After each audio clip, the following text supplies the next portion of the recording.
¿Cómo están? ¿Están contentos? Yo también. Bueno, pues qué bendición, hermanos, poder estar aquí con ustedes esta tarde.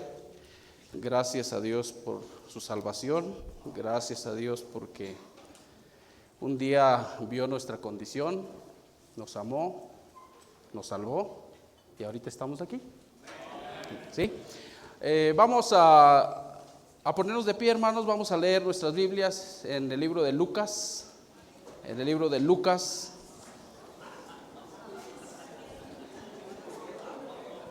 ¿Por qué se ríen, hermanos?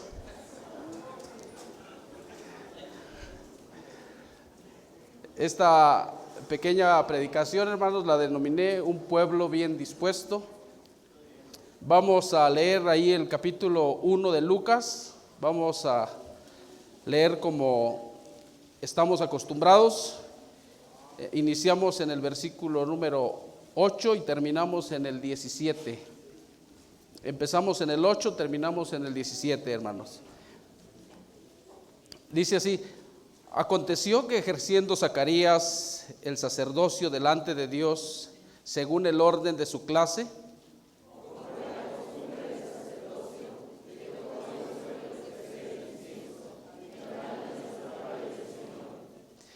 y toda la multitud del pueblo estaba afuera orando a la hora del incienso.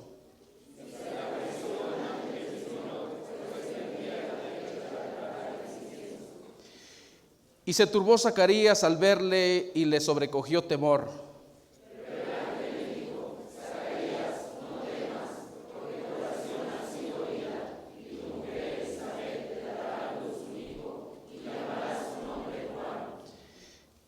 Y tendrás gozo y alegría, y muchos se regocijarán de su nacimiento.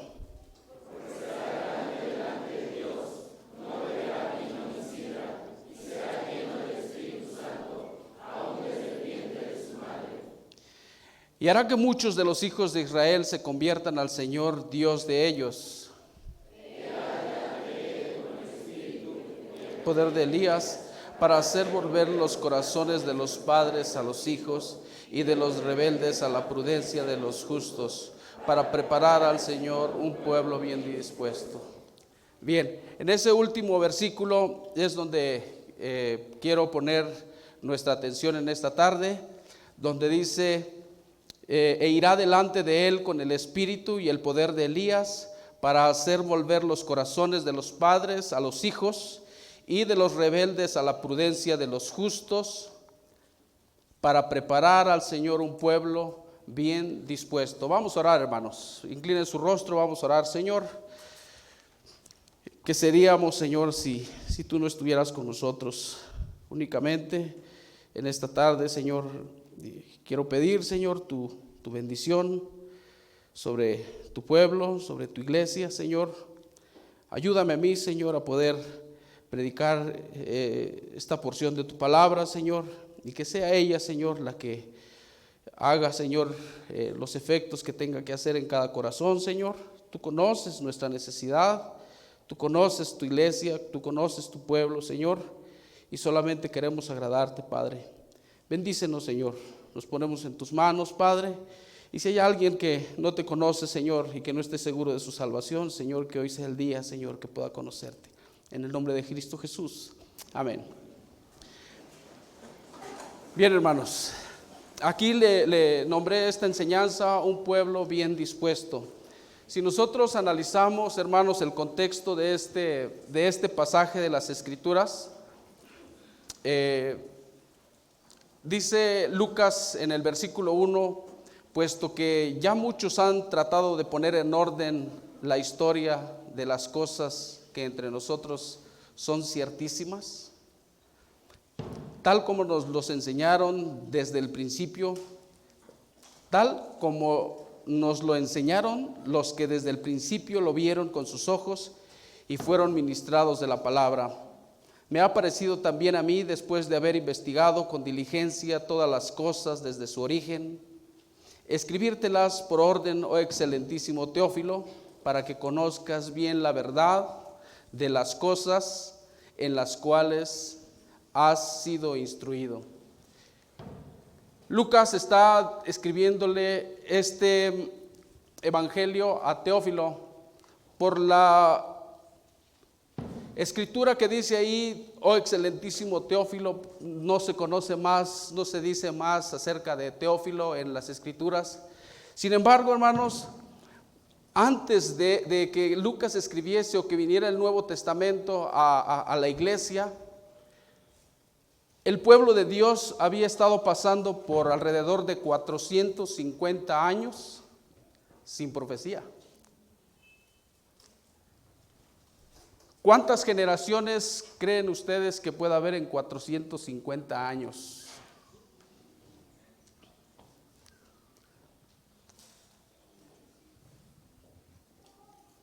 ¿Cuánto le podemos dar en edad?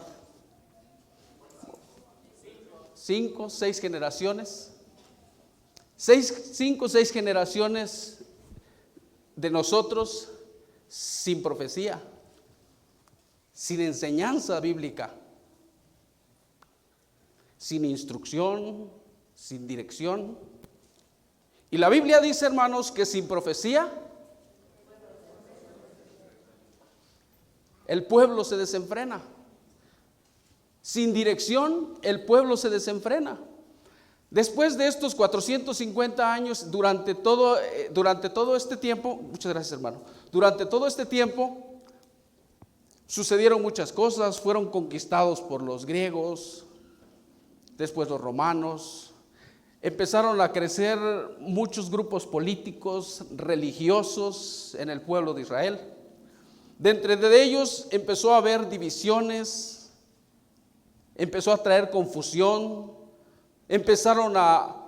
Algunos profesaban conocer a Dios de una manera, otros de otro. Por eso es que ahora en el Nuevo Testamento, cuando empieza el Señor Jesucristo a predicar su evangelio, empezaban a haber ciertos grupos que se oponían a la enseñanza de Cristo. Dentro de estos grupos podemos decir que surgieron unos que se conocían como Seleucidas, que eran griegos. Abolieron la fe judía, prohibieron la circuncisión. De ahí de ellos, como no estuvieron de acuerdo, otro grupo que se le conoce como macabeos, vinieron también una insurrección, se creó otro grupo. Y después de estos, hermanos, vinieron grupos que se les conoce como asidianos, que ellos se les tildaba como piadosos, que estaban regidos bajo la ley. Habían otros grupos que conocemos que son fariseos, escribas, saduceos. Los saduceos, recuerden que era un grupo que no creían en la resurrección de los muertos. Estos hombres eran hombres de la sociedad. Se habían ellos ya infiltrado, habían acomodado un grupo social de élite que estaba ya metido dentro de Jerusalén, dentro de la iglesia, dentro del pueblo de Dios. Tenían mucha influencia. Entonces, si nosotros vemos aquí, hermanos, esta necesidad del pueblo de Dios en que no tenían dirección, sin profecía. Por eso entonces ahora le tocaba a Zacarías a venir a ministrar delante de Dios. Y si nosotros leemos ahí el versículo 8, dice: aconteció que ejerciendo Zacarías el sacerdocio delante de Dios, según el orden de su clase, conforme a la costumbre del sacerdocio, le tocó ofrecer sacrificio e incienso, y entrando en el santuario del Señor. Y en el versículo 10 dice: y toda la multitud del pueblo estaba afuera orando a la hora del incienso. Una necesidad de dirección de parte del pueblo. Y bendito sea Dios que entra Zacarías al santuario, y en el santuario Dios le revela a Zacarías una visión. Y en esa visión dice ahí en el versículo 15: será grande delante de Dios, no beberá vino ni sidra, y será lleno del Espíritu Santo, aún desde el vientre de su madre, y hará que muchos de los hijos de Israel se conviertan al Señor, Dios de ellos. E irá delante de él con el espíritu y el poder de Elías para hacer volver los corazones de los padres a los hijos y de los rebeldes a la prudencia de los justos, para preparar al Señor un pueblo bien dispuesto. Hay varias cosas que quiero nombrar aquí durante este tiempo, hermanos, pero dice, el primer punto dice, hará que muchos de los hijos de Israel se conviertan al Señor. ¿Se recuerdan ustedes ahí en el Nuevo Testamento, cuando ya el apóstol Pablo, él dice en el libro de Filipenses, vamos al libro de Filipenses, hermano, él da una característica de sí mismo, de quién era él.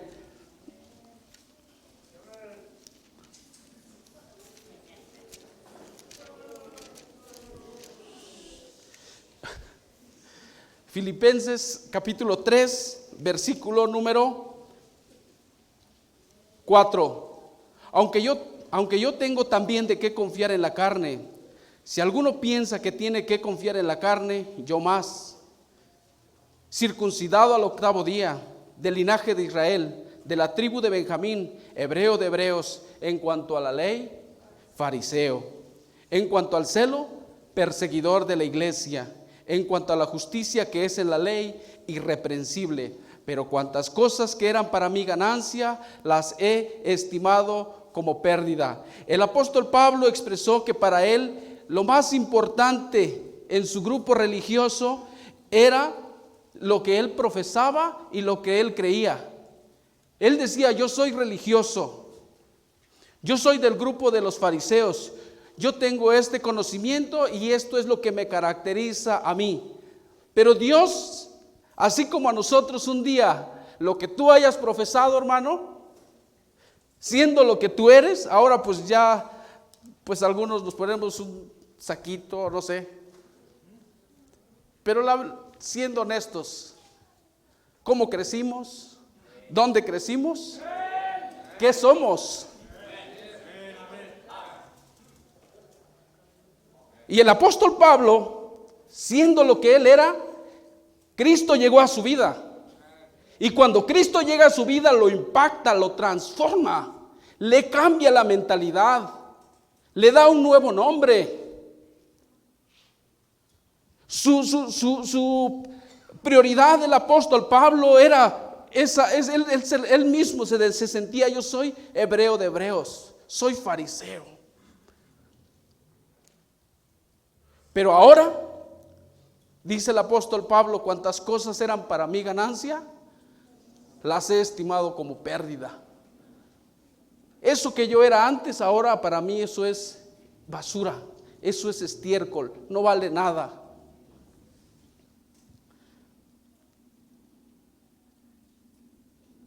Ya no tenía valor. ¿Por qué creen? Porque había conocido al Señor, al Rey de Reyes, al Señor de Señores, al Cristo que vino y nos vino a salvar y nos ha dado una vida nueva. Así como yo un día también andaba perdido en mi vida, perdido en mi borrachera, perdido en mi pecado, descarrilado con mi familia, y un día vino Cristo y me vino a cambiar la mente, me vino a cambiar el corazón y ahora me ha dado un nuevo nombre. Ha escrito mi nombre en el libro de la vida, soy salvo por la gracia de Dios.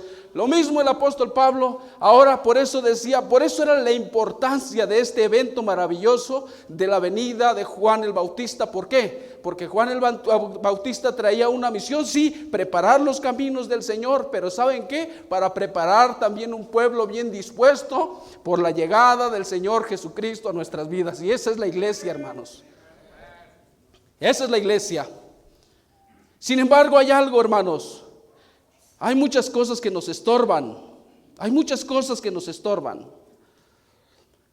San Juan 13:34, lo leemos, hermanos. San Juan 13:34 dice el Señor Jesucristo: un mandamiento nuevo os doy, que os améis unos a otros, como yo os he amado, que también dice os améis unos a otros. El apóstol Pablo había conocido el amor de Cristo, pero ojo, hermanos, ojo. El apóstol Pablo había conocido el amor de Cristo. Él quedó ciego. El apóstol Juan, cuando él estuvo escribiendo sus epístolas y el mismo libro de Apocalipsis, según los historiadores dicen que el apóstol Juan estaba ciego. Pero ¿cómo quedó ciego el apóstol Juan?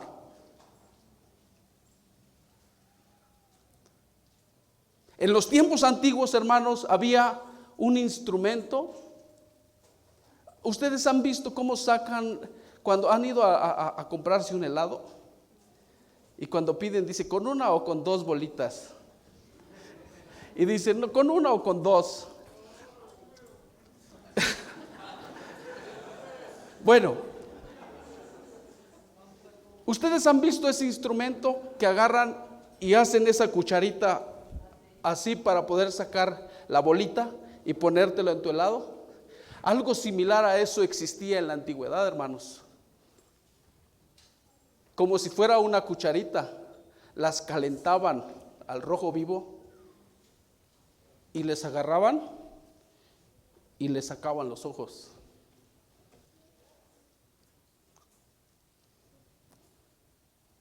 Y el apóstol Juan dice,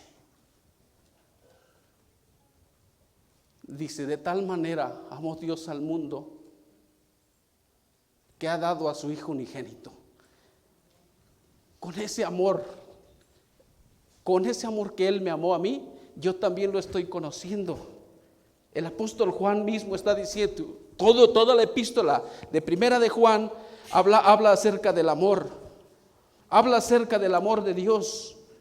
Y ese mismo amor es el que había conocido el apóstol Pablo, ese mismo amor había conocido el apóstol Juan, pero ¿saben qué? Sí sufrieron, sí batallaron, sí padecieron, pero Cristo estaba con ellos. Hermano, yo no sé cuál sea nuestra necesidad, todos tenemos necesidades, cuál sea tu dolor en tu corazón, cuál sea tu padecimiento, cuál sea tu tristeza, cuál sea tu aflicción. Pero si Cristo está contigo, hermanos, tienes ahí la esperanza y la bendición de Dios para salir adelante. Recuerden que el pueblo de Dios estaba en el desierto, tenían sed, ¿y qué pasaba? Dios les daba agua. Llegaban al agua amarga, ¿y qué hacía Dios? Les daba agua dulce. Llegaron a la roca y no había agua, y Dios dijo, pues denle agua, y sacó agua de la roca. Tenían hambre, tenían necesidad. ¿Y qué hizo Dios? Les dio del maná del cielo. Aún en la necesidad, pero con Dios en nuestras vidas, hermano, podemos vencer cualquiera que sea nuestra situación. Y no podemos vivir derrotados. Sadrach, Mesach, Abednego estaban en el horno de fuego, pero había otro junto a ellos que era el ángel de Jehová.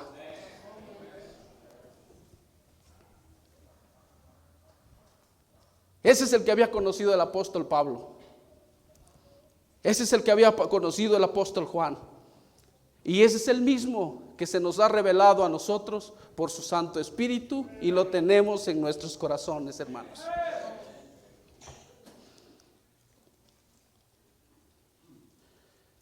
¿Qué nos estorba? Cristo ha conquistado nuestro corazón. Algunos de nosotros somos desviados por lo material, por ciertos afanes. Nos estorba. Y digo, lo voy a decir con sinceridad y como es, hermanos. Somos bautistas. Somos bautistas, hermanos. Lo voy a repetir, somos bautistas. ¿Saben qué pasa? Todavía no hay muchos que estén convencidos de lo que Dios les ha dado y lo que Dios les ha concedido. Hace rato el pastor Carrasco sacó una pancarta y les dijo, esta es acera. ¿Y saben qué? Muchos quedaron así. Ay, nanita, no, es de mi abuelita, ¿qué voy a decir? Sacó una imagen de la Virgen de Guadalupe y todos así, muchos quedamos así. Silencio el grupo. Nadie dijo, eso es correcto, eso es cierto. Nadie dijo amén. Pocos amenes se escucharon. Cuando el pastor Lima viene y predica y dice, tú eres un pentecostés encubierto, ¿qué hacen muchos?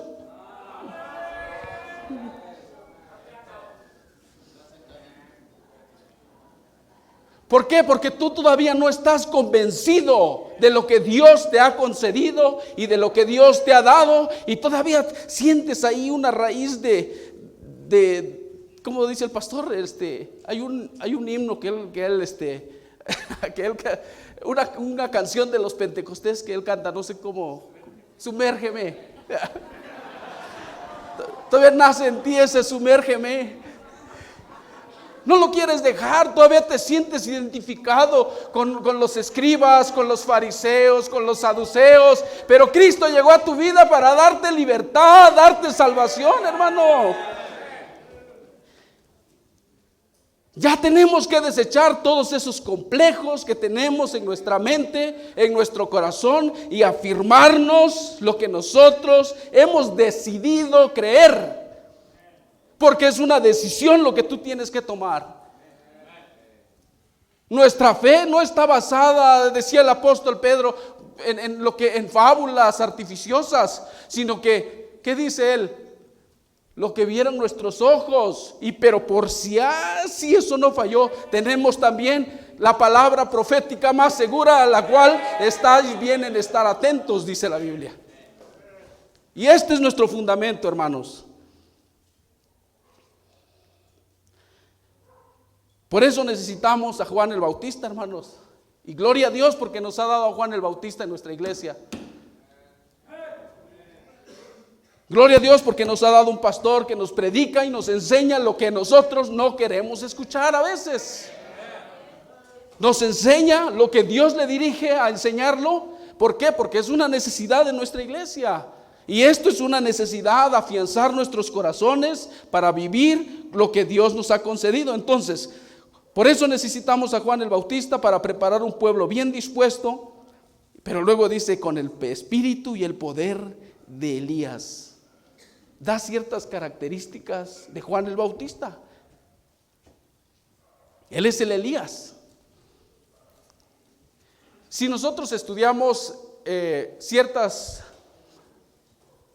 características del libro y de todas las actividades que el profeta Elías estuvo desarrollando durante su ministerio, podemos nosotros conocer muchos milagros que él hizo. Podemos conocer también cómo el profeta Elías luchó muy fuerte contra la adoración a Baal y contra Acera. Él se paró firme contra eso también. Y otra de las cosas que caracterizaba al profeta Elías era su profecía, su enseñanza, su predicación. En cuanto a los milagros que nosotros conocemos, el profeta Elías, él dijo, no va a llover, y no llovió.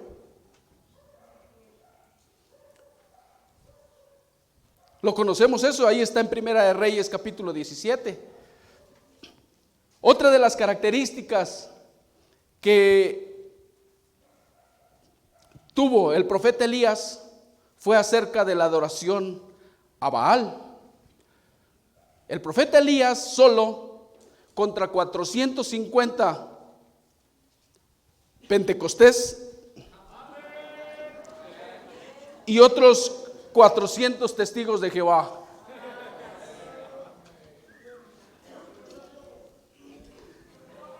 Solito el profeta Elías, rodeado de 450 pentes y otros 450 testigos.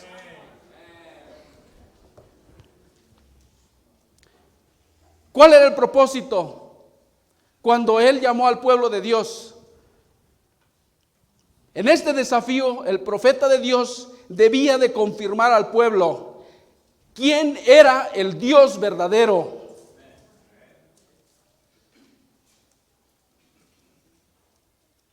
Ese era el desafío del profeta Elías. Y se tuvo que enfrentar a eso. Elías, después de que vio la mano de Dios, descendió fuego del cielo y lamió el agua, toda el agua, consumió por completo todo el altar que se había preparado, consumió toda la ofrenda que se había preparado. Después, que dijo, se paró firme y dijo: mátenlos.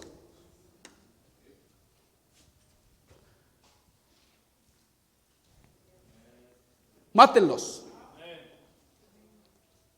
¿Por qué? Porque simplemente Dios es celoso. Dios es celoso. Y Él nos cela a nosotros. Somos sus hijos. Somos sus hijos y Él nos ama, nos ha cambiado el nombre, nos ha cambiado nuestros genes, nos ha regenerado, nos ha dado toda su bendición. Y todavía nosotros, pues, queremos seguir coqueteando con los Baales. Entonces Elías, ¿qué hizo? Dio la orden y mató a los 450 profetas de Baal y a los 400 profetas de Acera. Murieron. Y otra de las características del profeta Elías fue su profecía. Y si nosotros nos ha tocado leer tanto el profeta, el libro de Isaías, el libro de Jeremías, la mayoría de las predicaciones de estos profetas no fueron recibidos por el pueblo de Dios, fueron rechazados. Su predicación fue en oposición a la mayor parte, y quien los rechazaba no era el pueblo extranjero. Quien rechazaba la predicación era el mismo pueblo de Dios. Por esto es algo peligroso, hermanos. El pueblo de Dios, dijimos que tenían 450 años, fíjense, 450 años sin profecía. Y estaban todos dispersos, estaban todos sin dirección de Dios. Y anhelaban la llegada del Mesías, anhelaban la llegada de Jesucristo. Bueno, del Mesías. Y llega Cristo. ¿Y qué pasa?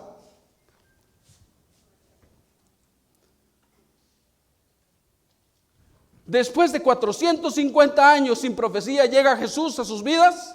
¿Y qué pasó? Lo rechazaron. No dijeron: crucifícalo, crucifícalo.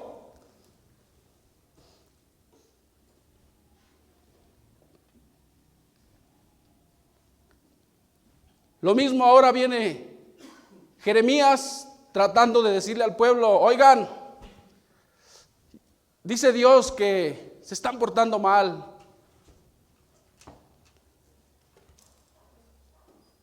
Dice Dios que el pueblo no está bien. 40 años predicando el profeta Jeremías al pueblo de Israel, advirtiéndole al pueblo de Israel acerca de su inminente cautividad, que los iban a mandar a cautiverio y que iban a sufrir. ¿Y qué hizo el pueblo? Tampoco escuchó. Y se fueron a cautiverio.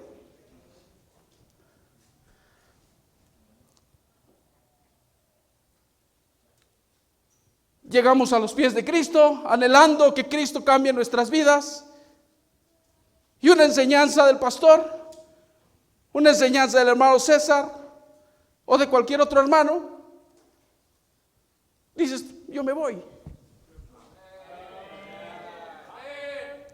Yo me voy.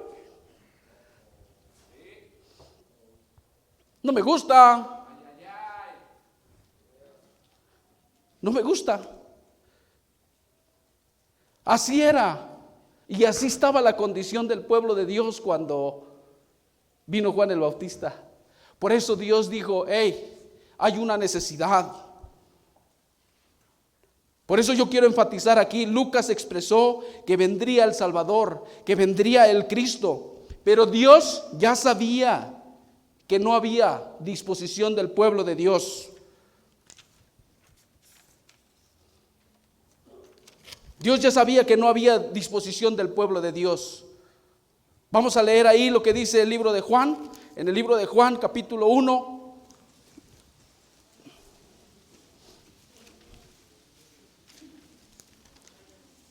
En el libro de Juan, capítulo 1, dice el versículo 9, aquella luz verdadera que alumbra a todo hombre venía a este mundo. ¿Sí lo tenemos, hermanos? Aquella luz verdadera que alumbra a todo hombre venía a este mundo. En el mundo estaba y el mundo por él fue hecho, pero el mundo... Mas a todos los que le recibieron, a los que creen en su nombre, les dio potestad de ser hechos hijos de Dios, los cuales no son engendrados de sangre, ni de voluntad de carne, ni de voluntad de varón, sino de Dios. Esa luz verdadera que alumbra a todo hombre venía a este mundo, pero el mundo no le recibió.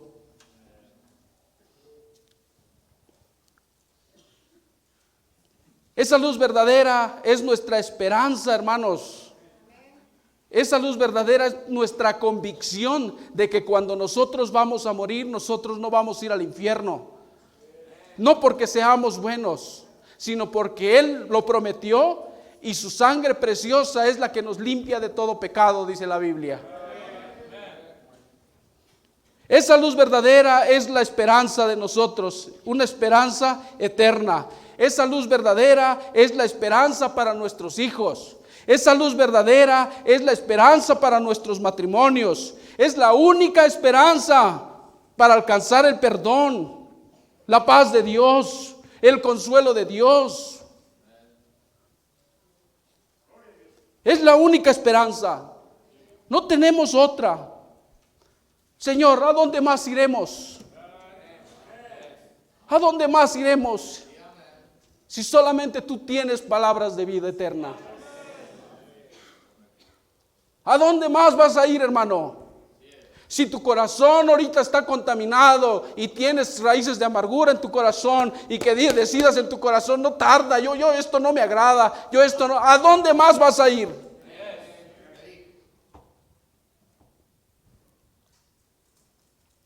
Cristo venía a este mundo, pero el mundo no le conoció. Venía a darnos vida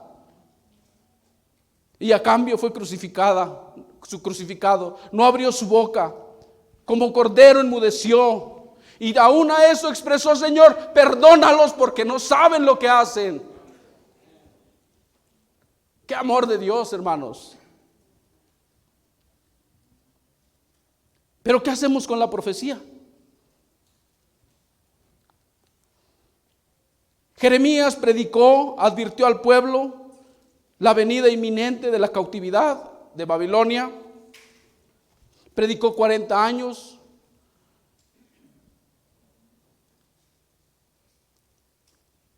Y simplemente sabemos la historia trágica del pueblo de Israel. De todas maneras, se fueron cautivos. ¿Pero por qué? ¿Por qué se fueron cautivos? Vamos a leer ahí el libro de Jeremías. Podemos estudiar un poquito el libro de Jeremías también. Jeremías capítulo 36.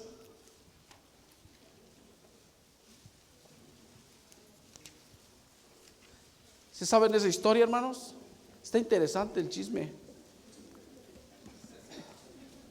¿Se saben esa historia de Jeremías 36? Está interesante.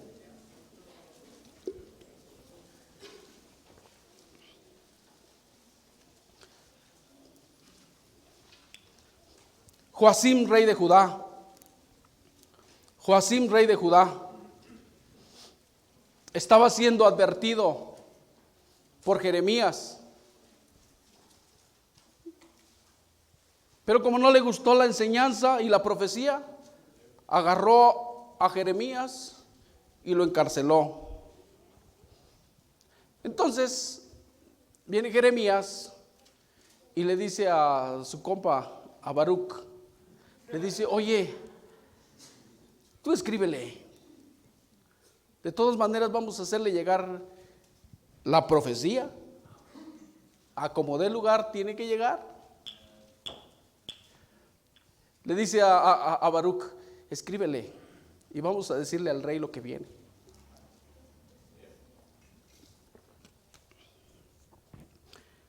Como al rey no le convenció la predicación de Jeremías, lo estuvo todavía persiguiendo. Vamos a leer ahí el capítulo 36, versículos, vamos a leer el chisme completo. 36 dice el versículo 1: Aconteció en el 4.º año de Joacim, hijo de Josías, rey de Judá, que vino esta palabra de Jehová a Jeremías diciendo: toma un rollo de libro y escribe en él todas las palabras que te ha hablado contra Israel y contra Judá y contra todas las naciones, desde el día que comencé a hablarte, desde los días de Josías hasta hoy. Quizá oiga la casa de Judá, quizá oiga la casa de Judá todo el mal que yo pienso hacerles, y se arrepientan cada uno de su mal camino, y yo perdonaré su maldad y su pecado. Y llamó Jeremías a Baruc, hijo de Nerías, y escribió Baruc de boca de Jeremías en un rollo de libro todas las palabras que Jehová le había hablado. Después mandó Jeremías a Baruc diciendo: a mí se me ha prohibido entrar en la casa de Jehová. Entra tú pues y lee este rollo que escribiste de mi boca, las palabras de Jehová a los oídos del pueblo en la casa de Jehová el día del ayuno, y las leerás también a los oídos de todos los de Judá que vienen de sus ciudades. Quizá llegue la oración de ellos a la presencia de Jehová y se vuelva cada uno de su mal camino, porque grande es el furor y la ira que ha expresado Jehová contra este pueblo. Y Baruc, hijo de Nerías, hizo conforme a todas las cosas que le mandó Jeremías profeta, leyendo en el libro las palabras de Jehová en la casa de Jehová. Nos brincamos al versículo 14. Ahí mismo, en el versículo 14, dice: entonces enviaron a todos los príncipes. Bueno, en este caso, Baruc leyó el libro. Entonces dice ahí en el versículo 14: entonces enviaron todos los príncipes a Jehudí, hijo de Netanías, hijo de Selemías, hijo de Cusi, para que dijese a Baruc: toma el rollo en el que leíste a oídos del pueblo y ven. Y Baruc, hijo de Nerías, tomó el rollo en su mano y vino a ellos y le dijeron: siéntate ahora y léelo a nosotros. Y se lo leyó Baruc. Cuando oyeron todas aquellas palabras, cada uno se volvió espantado a su compañero y dijeron a Baruc: sin duda contaremos al rey todas estas palabras. Preguntaron luego a Baruc diciendo: cuéntanos ahora cómo escribiste de boca de Jeremías todas estas palabras. Y Baruc les dijo: él me dictaba de su boca todas estas palabras y yo escribía con tinta en el libro. Entonces dijeron los príncipes a Baruc: ve y escóndete tú y Jeremías, y nadie sepa dónde estáis. Y entraron a donde estaba el rey, al atrio, habiendo depositado el rollo en el aposento de Elisama secretario, y contaron a oídos del rey todas estas palabras. Y envió el rey a Jehudí a que tomase el rollo, el cual lo tomó del aposento de Elisama secretario, y leyó en él Jehudí a oídos del rey y a todos los príncipes que junto al rey estaban. Y el rey estaba en la casa en invierno, en el mes 9, y había un brasero ardiendo delante de él. Cuando Jehudí había leído 3 o 4 planas, lo rasgó el rey con un cortaplumas de escriba y lo echó en el fuego que había en el brasero, hasta que todo el rollo se consumió sobre el fuego que en el brasero había.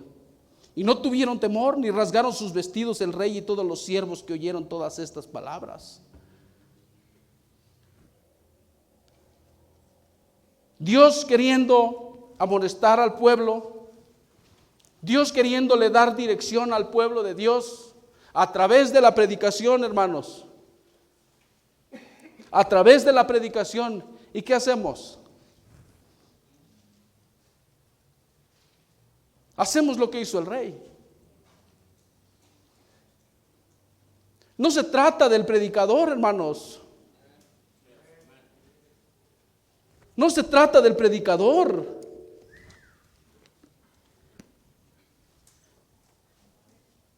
Es la Biblia la que nosotros, ya sea Baruch, ya sea Jeremías, quien viene y trata de exponérselo al pueblo, para amonestar al pueblo, para que el pueblo pueda vivir en santidad, conforme al plan de Dios, conforme a la voluntad de Dios.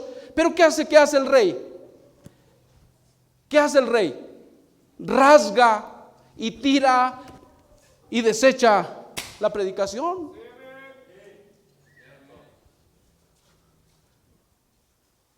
Y lo digo porque lo escucho. Hace unos días un hermano me comenta y me empieza, salió un comentario y empiezan a hablar y comentar de las enseñanzas y las predicaciones. Y digo, hermano, cuídate, cuida tu corazón, porque no estás desechando al predicador. Se te hace fácil predicar en contra del que se para enfrente, pero a quien estás desechando es la amonestación de Dios, hermano.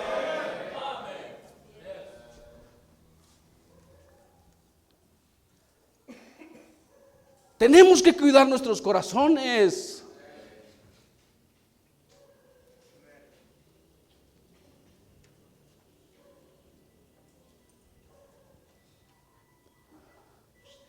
Vamos a esperar.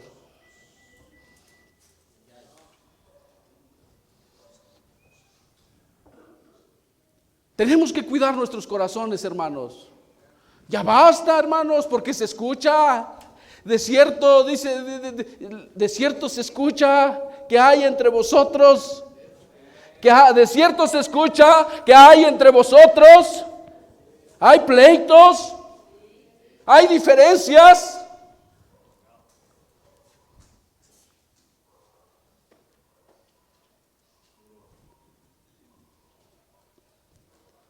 Pero eso no nos da la autoridad para agarrar la profecía de Dios y desecharla, quemarla.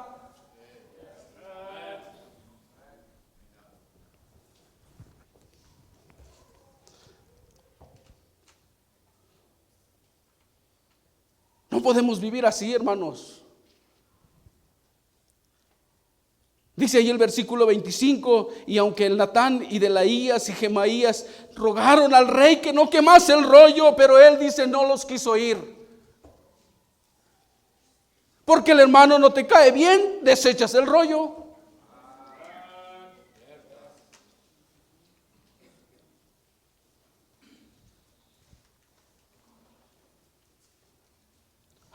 Eso es una realidad, hermanos. Esto es una realidad y de aquí tiene que partir, porque el pueblo de Dios tiene que estar ¿qué? Bien dispuesto.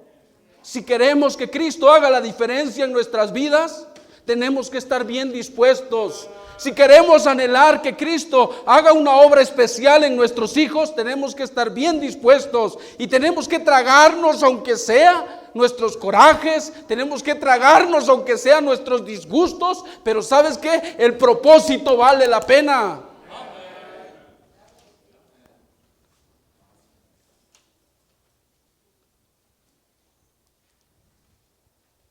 Perdemos de vista el propósito. Perdemos de vista la esperanza que tenemos con nuestras familias. Perdemos de vista aquello que anhelamos cuando nosotros llegamos. Yo quiero ver a mi hijo así. Yo quiero ver a mi hija casarse así. Yo quiero ver a mi matrimonio de esta manera. Pero pues no te cayó bien Baruch, lo mandaste a la cárcel.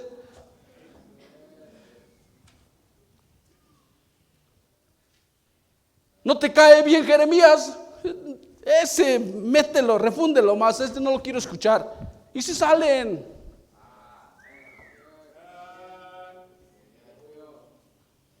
¿Quién trae la profecía hoy? ¿Baruch o Jeremías? No. Jeremías, no, encarcélenlo.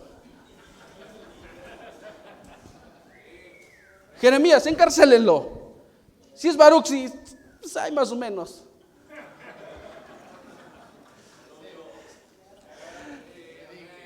Si es Baruch, pues ay, más o menos lo tolero, el triste Baruch.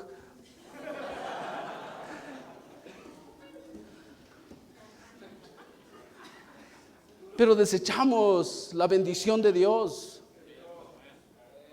Y pensamos que actuando así ahí va a parar ya ahí va a parar. No, hermanos, vamos a leer lo que dice la Biblia.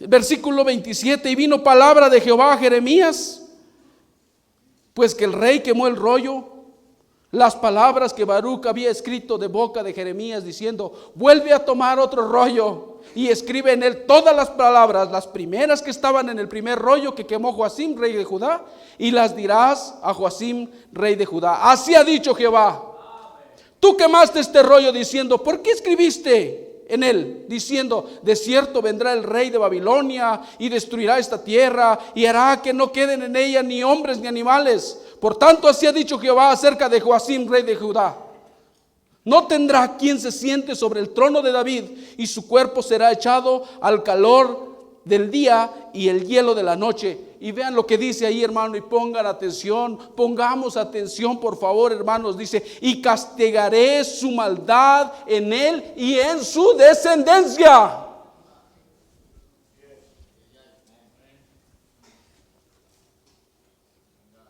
Yo no sé ustedes, hermano, pero esto, híjole.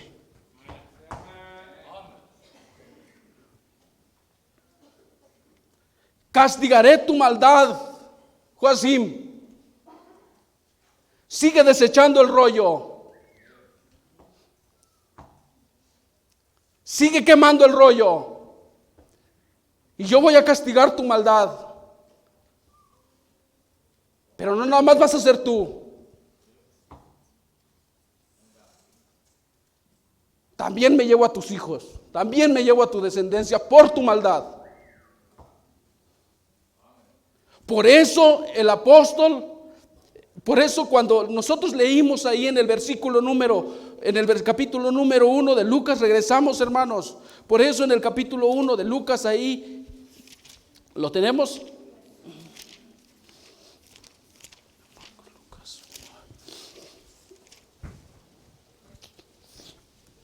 A mí me llamó la atención, hermanos, que para preparar, dice, al Señor un pueblo bien dispuesto.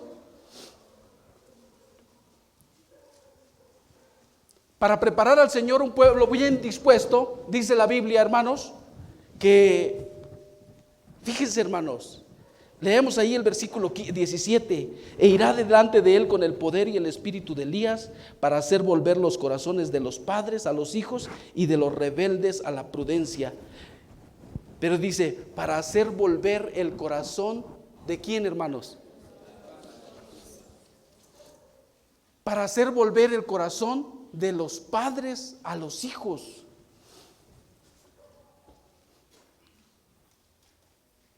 Nosotros pensamos que más bien es el corazón de los hijos a los padres, pero en realidad Dios dice, es de los padres a los hijos. Es nuestra responsabilidad, gracias hermano, es nuestra responsabilidad como padres velar para que este rollo se mantenga vivo en nuestras casas. Es nuestra responsabilidad como padres velar que el rollo se mantenga vivo en nuestras casas, que nuestros hijos puedan ver eso. Es nuestra responsabilidad.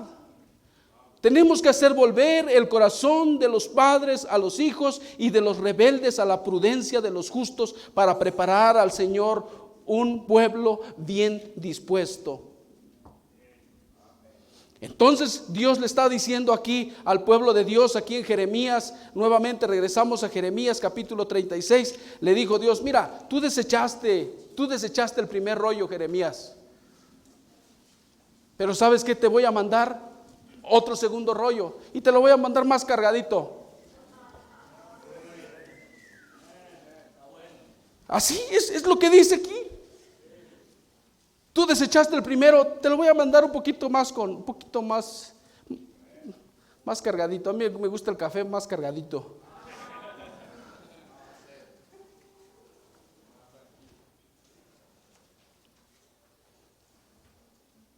Vuelve a tomar el rollo y escribe en él todas las palabras primeras que estaban en el primer rollo que quemó Joacim, rey de Judá. Y dirás a Joacim, rey de Judá: así ha dicho Jehová, tú quemaste este rollo diciendo, ¿por qué escribiste en él diciendo, de cierto vendrá el rey de Babilonia y destruirá esta tierra y hará que no quede en ella ni hombres ni animales? Por tanto, así ha dicho Jehová acerca de Joacim, rey de Judá: no tendrá quien se siente en el trono de David, y su cuerpo será echado al calor del día y al hielo de la noche, y castigaré su maldad y en su descendencia y en sus siervos, y traeré sobre ellos y sobre los moradores de Jerusalén y sobre los varones de Judá todo el mal que he anunciado. Y aún así, y tomó Jeremías otro rollo y lo dio a Baruc, hijo de Nerías. ¡Ah, qué bendición por eso, hermano! ¡Qué bendición por eso! Estaba el rey bien enchilado por lo que le estaba diciendo Baruc, y Jeremías rasga y lo tira y lo quema. Y dice Jeremías: no hay bronca, échale otro. Y tomó Jeremías otro rollo y se lo dio a Baruc, hijo de Nerías, escriba, y escribió en él de boca de Jeremías todas las palabras del libro que quemó en el fuego Joacim, rey de Judá, y aún fueron añadidas sobre ellas muchas otras palabras. Muy sencillo, muy sencillo. Dios queriéndonos amonestar, que le demos la prioridad a su iglesia, que le demos la prioridad a su obra, que le demos la visión correcta a nuestros hijos, que vivamos con una visión correcta en nuestro matrimonio, tratando Dios siempre de amonestarnos y de guiarnos. Pero lamentablemente, hermanos, muchas veces actuamos por nuestro sentimiento, actuamos de una manera defensiva contra la enseñanza, contra Dios. Y lo que yo quiero decir, hermanos, en esta tarde es: debemos de tomar la actitud correcta para que haya un pueblo que diga un dicho por ahí: rana, yo salto.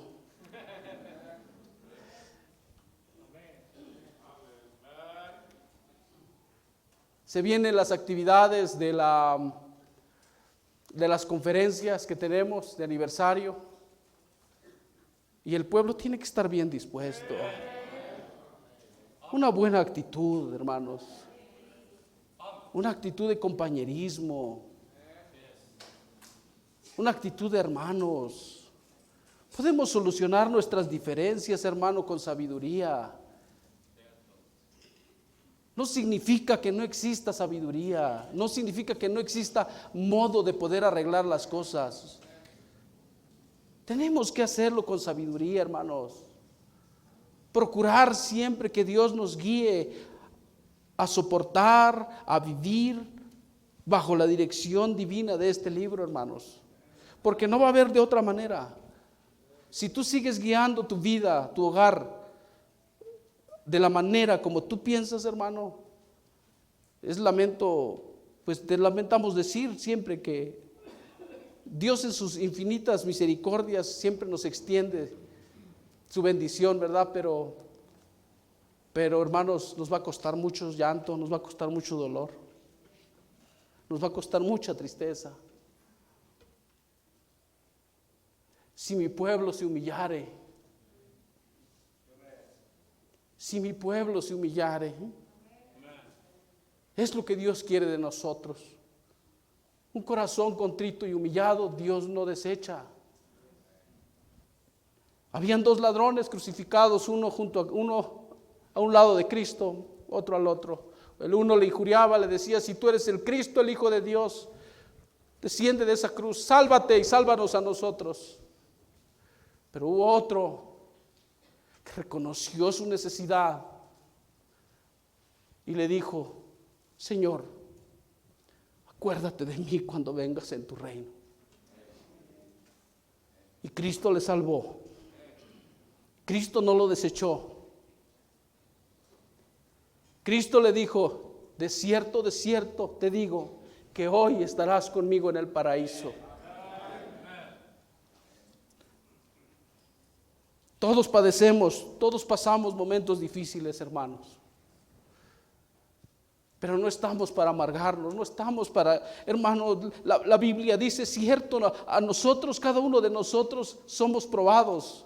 Tenemos que pasar por pruebas, tenemos que pasar por fuego en nuestra vida. Somos probados. Y yo le digo con mucho respeto, hermanos, porque la verdad es que yo reconozco quién yo soy, hermanos. Yo reconozco quién yo soy. Vamos a leer ahí lo que dice Salmo 119, hermanos. Ya vamos a terminar. Ahora sí temprano. Ahora sí temprano. ¿Qué dije? Salmos, ¿verdad?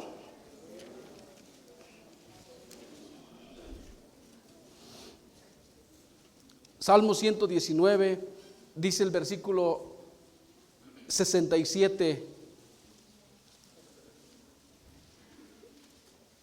El Salmo 119, el versículo 67 dice: antes que fuera yo humillado, descarriado andaba, mas ahora guardo tu palabra.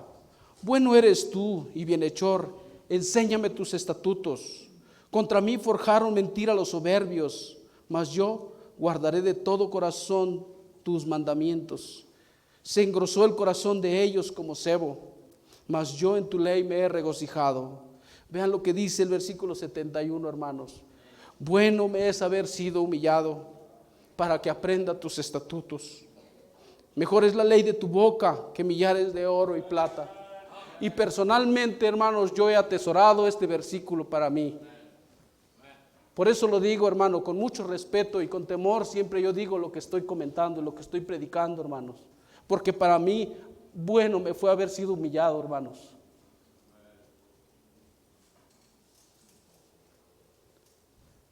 Es cuando tú entiendes, hermano, cómo Dios extiende su misericordia sobre tu vida.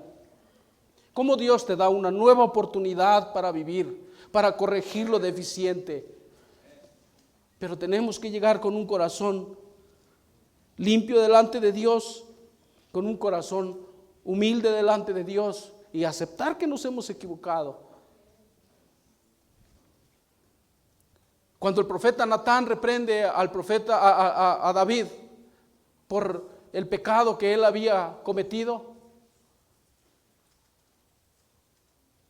muy fácil, él era el rey.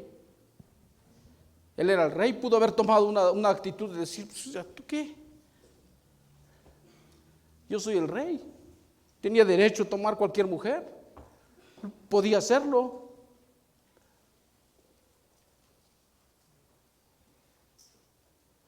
Pero él decidió y dijo: yo pequé contra Jehová. Yo le fallé a Dios. Yo le fallé a Dios. Y Dios, lo leemos, hermanos, ahí en el Segunda de Samuel.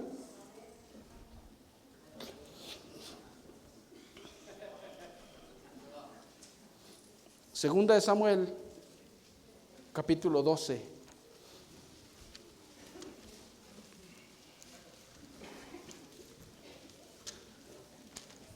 Y con esto terminamos, hermanos. Segunda de Samuel, capítulo 12. Perdón, es para despertarlos.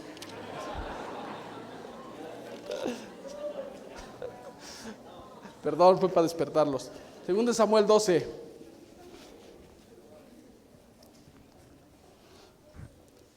Versículo 9.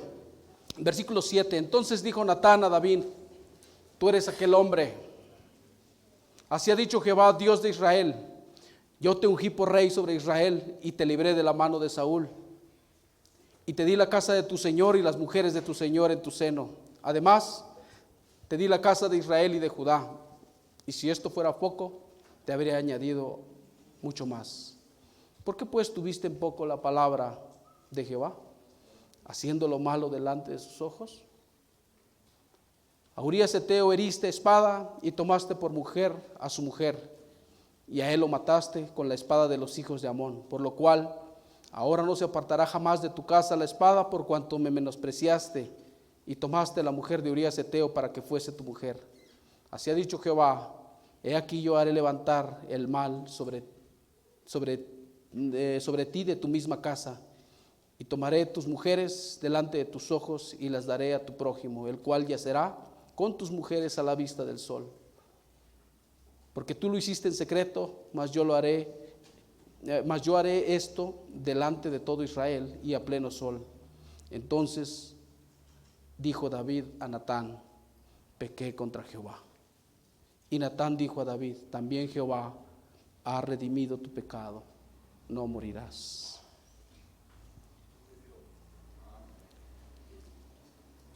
Hermanos, con esto yo termino. Yo solamente quiero agradecer a Dios, porque Dios siempre es fiel, hermanos, y Él en su infinita misericordia es quien nos extiende su misericordia, hermanos, y eso es la realidad. Y si queremos ver bendecidas nuestras generaciones, hermanos, tenemos que disponernos correctamente a la enseñanza y a la predicación, hermanos, de la Biblia. Vamos a orar, hermanos. Hermano César.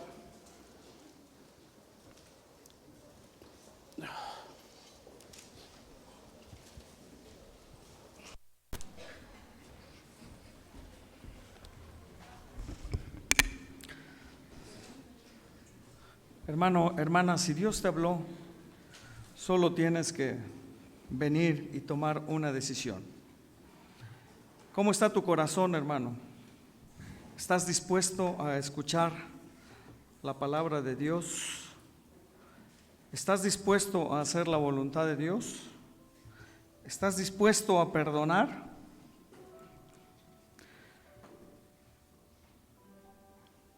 Dios quiere un pueblo bien dispuesto para su obra. Dios quiere bendecir las familias. Dios quiere bendecir tu hogar. Dios quiere bendecir a tus hijos, hermano. Pero necesitamos pedirle perdón a Dios. Necesitamos que Dios obre en nuestros corazones. Pidámosle perdón a Dios, hermanos, y dispongamos nuestro corazón para que Él pueda bendecir esta iglesia, tu familia, tu hogar, tu vida. Si tú estás aquí y no estás seguro de ir al cielo, dispón tu corazón para aceptar a Cristo como tu único Dios y Salvador. Voy a hacer 2 preguntas. ¿Habrá alguien aquí que no tiene la seguridad al 100% de ir al cielo el día que muera? Queremos orar por ti. Levanta tu mano, por favor. ¿Hay alguien aquí que no tiene la seguridad de ir al cielo? Solo Dios quiere que dispongas tu corazón y levanta tu mano, hermano. Queremos orar por ti. ¿Alguien así? ¿Alguien que esté así con esa necesidad? ¿Alguien? Si tú no has obedecido al Señor en el bautismo y quieres bautizarte, también levanta tu mano. Sería una muy buena oportunidad para que tú hagas la voluntad de Dios. ¿Alguien así? Amén. Señor, gracias por tu palabra, Señor. Gracias por lo bueno que eres. Señor, ayúdanos, por favor, porque necesitamos ser un pueblo dispuesto para tu palabra, Señor. Y gracias, Señor, por lo que tú nos has dado el día de hoy. Y todo esto te lo pedimos en el nombre de Cristo Jesús. Amén. Muy bien.